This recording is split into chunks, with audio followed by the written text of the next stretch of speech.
We have come to the end of the third day of questioning of the undercover police manager, Bob Lambert, at the undercover policing inquiry.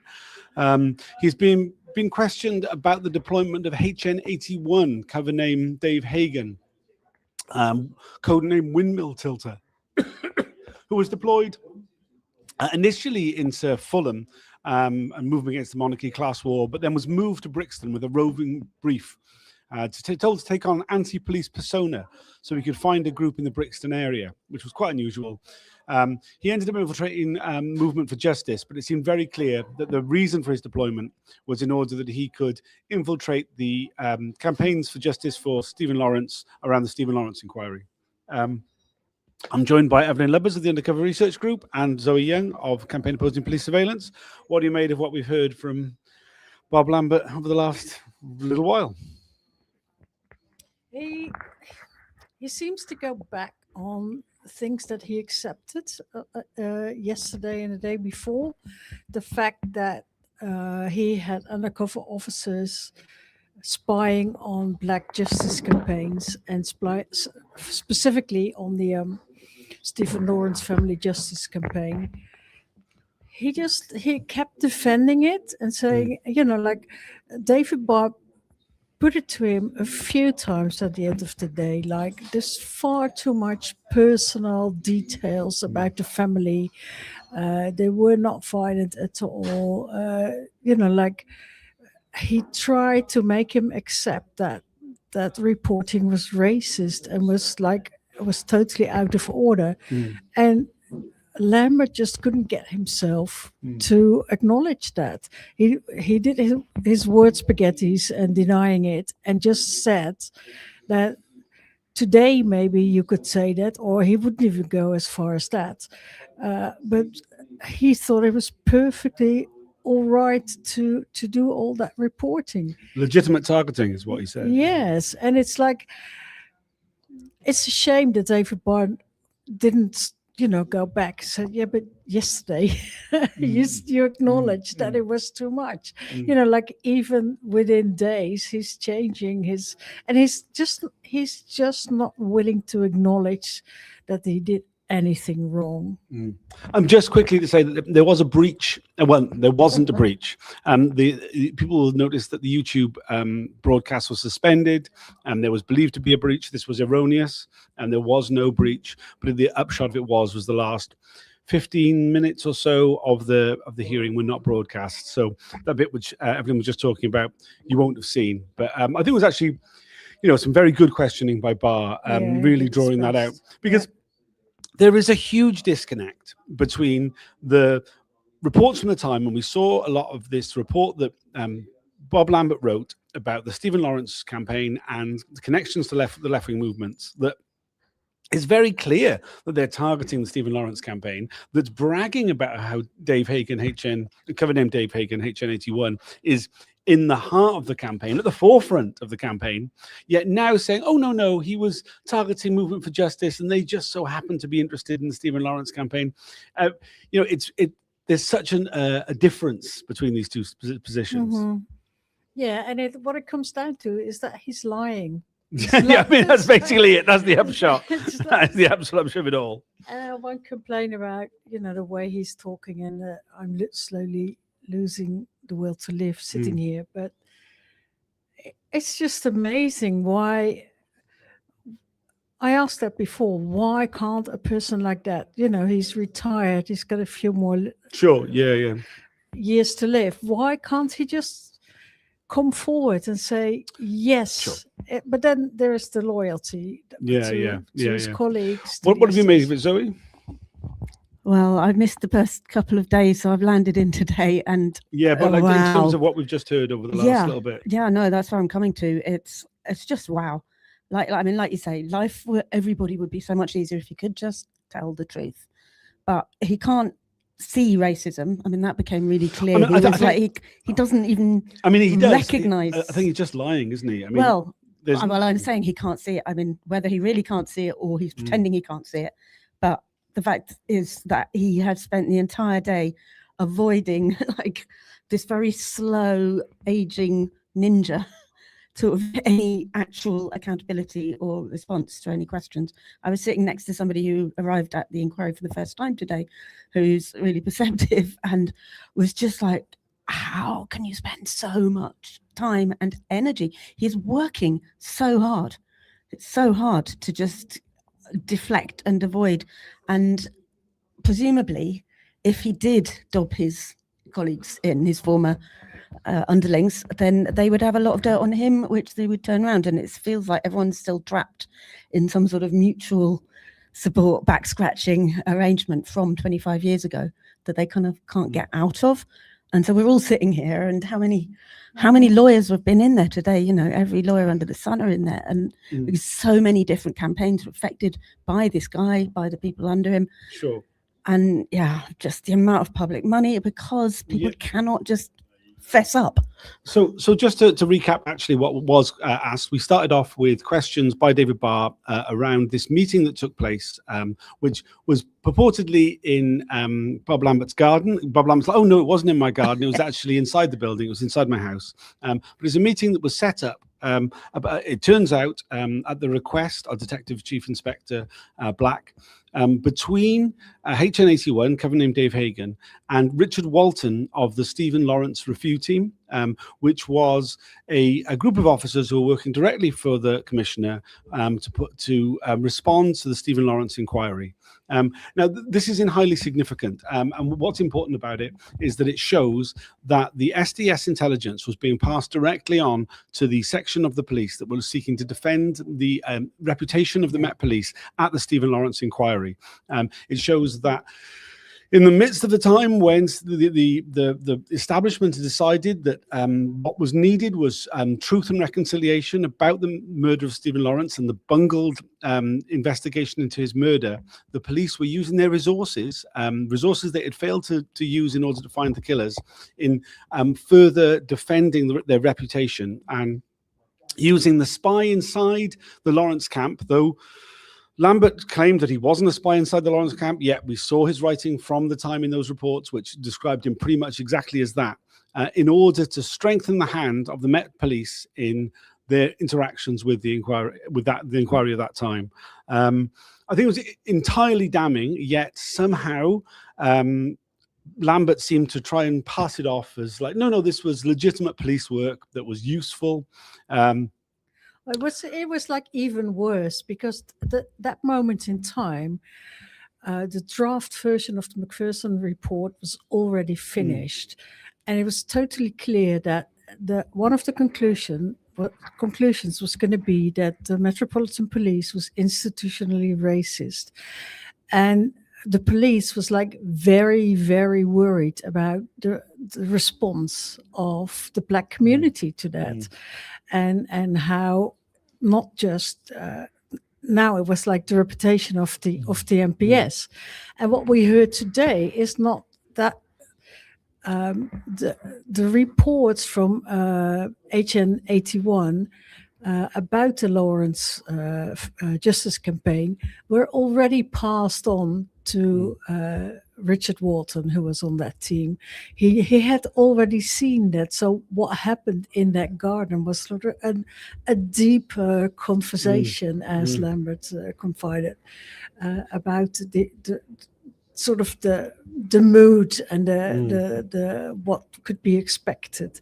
So and this was all to sort of prevent that riots would happen, or so they said. But what if this would have become known? The fact that the Metropolitan Police was getting direct intelligence from undercovers, like in the justice campaigns, that would have sparked a riot.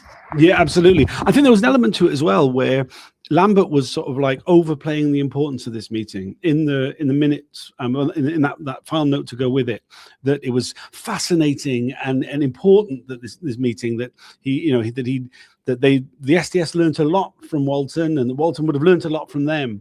And as pointed out, this is at a time when the commissioner's job was under threat, and the SDS was sort of able to position themselves as like essential to the commissioner for protecting his own reputation. I think there's a missing word throughout this afternoon and in our conversation today, already, which is media. You know, who was the customer for the information? You know, there were all these questions we've had about what was the legitimate policing purpose of finding out this information. Well, there wasn't one. Well, then why were they finding it out? And that wasn't answered. This was, as you say, about reputation management. This was about what information gets out to the wider community in London, particularly the Black community, and the media. How much of this information, in what form, by who, was going to which editors of which outlets. And, you know, we do know that traditionally, I mean, this is something that Peter Francis said, you know, 15 years ago nearly, that part of the purpose of having these spies in the family justice campaigns was to gather dirt, to be able to smear the families, to justify the police not investigating the deaths of their loved ones. So, you know, when you come to the Macpherson report, when you come to the findings of institutional racism, again, presumably the customer somewhere along the line is the mainstream media. Yeah, certainly. And we were taken through a whole sequence of reports that Dave Hagan, HN81, filed about his involvement in the movement for justice. But what we saw in those reports was a huge amount of information about the behind-the-scenes activity that was happening inside the Stephen Lawrence campaign. And it was interesting that of the two of those reports that were cherry-picked to be included in that long-form report that Bob Lambert authored about the connections between the Stephen Lawrence campaign and left-wing groups. One included this piece of information that purportedly Doreen and Neville Lawrence were had separated secretly and were only staying together for the good of the campaign. And it was pointed out by Barr that the level to which there was reporting on the internal machinations of the family shows that the target never really was Movement for Justice. It was the Lawrence family. And even if they weren't actually successful in penetrating the Lawrence family in terms of the infiltration that they were pretending they had when it came to submitting internal reports to their superiors. And it's that disconnect really of like kind of trying to pretend now that, oh, they were never that interested in the Stephen Lawrence campaign at all. But at the time, they're putting in reports that they, bragging about how much information they had about them. Yeah, there is this element of like selling the unit, exactly. selling the continued existence of the movement, Yes. because they got funded like on a year-by-year base, so they had to sort of frame themselves as extremely useful, which was of course a completely different goal as they have today, which is like, no, we were not racist, we were not sexist, we were not whatever, and that I think is where Lambert gets into sort of confused, because he's got too many objectives. Like he doesn't want to let down his friends, but he does pass the bucket sideways and down and upwards when it comes to people he doesn't want to defend. And he wants to show that they were useful back in the day. And then he's like very sort of like, like the times he's been saying, well, today. I don't recall today. I can't recall. He's got this weird sort of emphasis on today, which I always think like, okay, maybe tomorrow. Well, yeah, but I mean, I think the point is that should any further litigation come out of this, and he is it's requested that he give his memory at some other date, that he can make something different up, because he couldn't recall on that particular day, but in the future he can recall. Yeah, maybe. Yeah, it's very definitive. It's like, so he was like defending the SDS as it was functioning back in the day. Now he has to.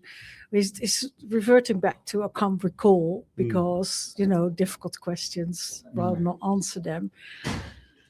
Yeah, and then there is the like you said, that at the end, which has not been visible on YouTube, he said like it was perfect reporting. So there's so many different things he's saying. Yeah. One of the things actually that came up at the end was we were shown extracts from a draft version of the 97-98 SDS annual report. And almost as an aside, Barr said, "Oh, this is the last annual report that the inquiry has managed to get hold of, and it's incomplete. Were there further annual reports?" And Lambert can't even answer that. He has to say that he can't recall. And it just felt like this was just, he just, if he didn't have to volunteer some information, then he wasn't going to volunteer that information. And just be able to say, "Oh no, there weren't any more," or "Oh yes, there were, and you haven't found them." He wasn't going to say that. He was just going to say that he couldn't recall. It was very amusing, sort of amusing, watching his face, kind of dealing with each question. He laughed a lot. Yeah, well, yeah, there were the smirks, but just seeing him, it was like he was going through multiple choice options. Is this a can't recall? Is this a not today? Or is this like I forgive me, something else?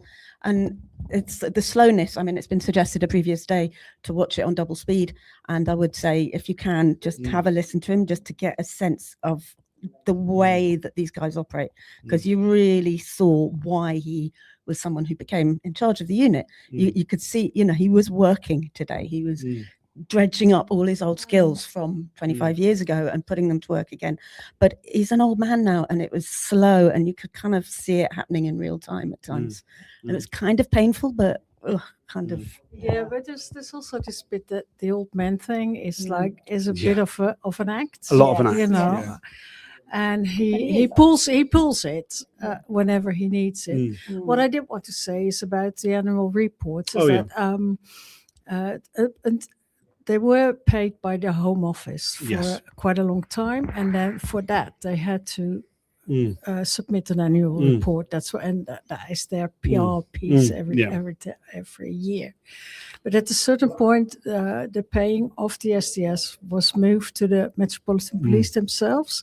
So I don't have the years right in my head, but it might be that there were no annual reports after that because they didn't need to. Yeah, that's definitely our understanding. But the point is that Lambert couldn't even bring himself to say anything like that. It was just like, oh, I can't remember. Yeah. No, I just wanted to explain. Yeah.